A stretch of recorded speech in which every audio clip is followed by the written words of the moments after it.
Nanti saya pergilah, Abah. Abah, kita pergi hospital ya, Abah.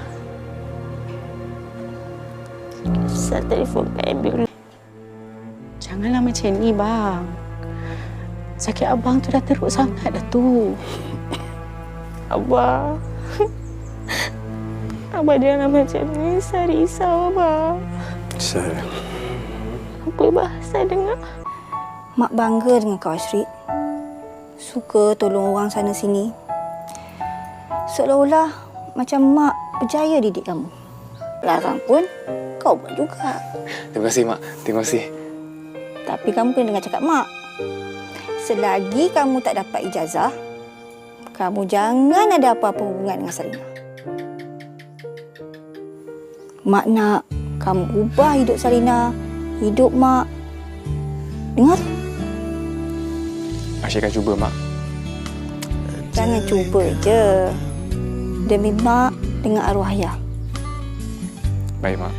Betapa ku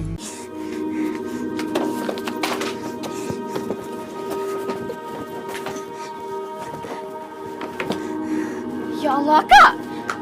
Kak, kenapa ni? Kau diam boleh tak, Mira? Ha? Diam! Kak, kenapa ni? Cuba cakap dengan Mira. Aku memang tak percaya siapa-siapa dah tau. Semua orang hipokrit dah, Kak! Kak. sakit teruk sampai tak datang kerja.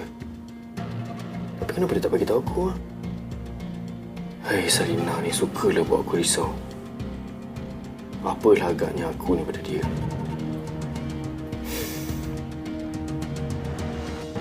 Nampaknya aku kena suruh Pian dah ganti aku pergi meeting. Habislah ayah aku syung meletup lah. Aduh, malasnya aku nak fikir. Kalau aku masuk meeting, hati aku tak tenang. Besar. Saya tak tahu nak buat apa dah, Mak Tun. Abah nak meninggal kat rumah ni. Astaghfirullahalazim. Kenapalah dia cakap macam tu? Sebab itulah dia tak nak pergi hospital. Dan saya tak tahu. Saya tak tahu nak buat apa. Hey, Sal. Kau ni memang hipokrit kan? Kenapa ni, Nina? Atuk tengah sakit tu. Nanti je lah kita bincang pasal benda ni. Kau tak payah nak mengelak lah. Apa lagi yang kau tipu aku, ha? Ha? Lina, janganlah salah sangka dengan makcik. Dah. Aku tak nak dengar apa yang kau nak cakap, Saya nak awak semak file ni, lepas tu hantar report pada saya. Okey, baik. Secepat mungkin kalau boleh. Bos, meeting lagi 10 minit ya? Yelah, tolong beritahu Fairuz sekali ya. Saya yang masuk, bos. Dia pergi mana? Ada meeting lain? Tak, dia cakap ada hal sikit. Tu yang disuruh saya ganti tu. Hal apa ni pula ni, Pian? Ha? Pasal perempuan? Kalah.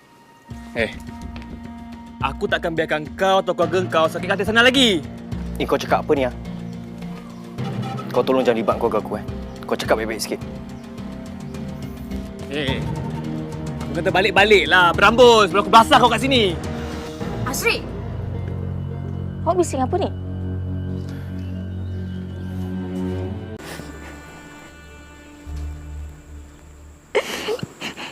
Kalau Allah nak bagi dugaan kat Sal, bagilah saya terima.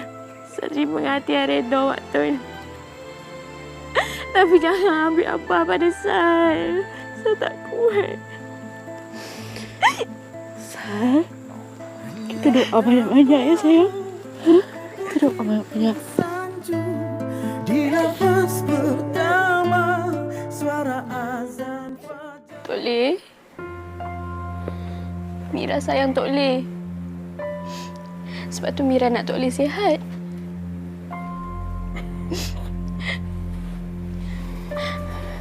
Tok Le jangan degil ya. Kita pergi hospital.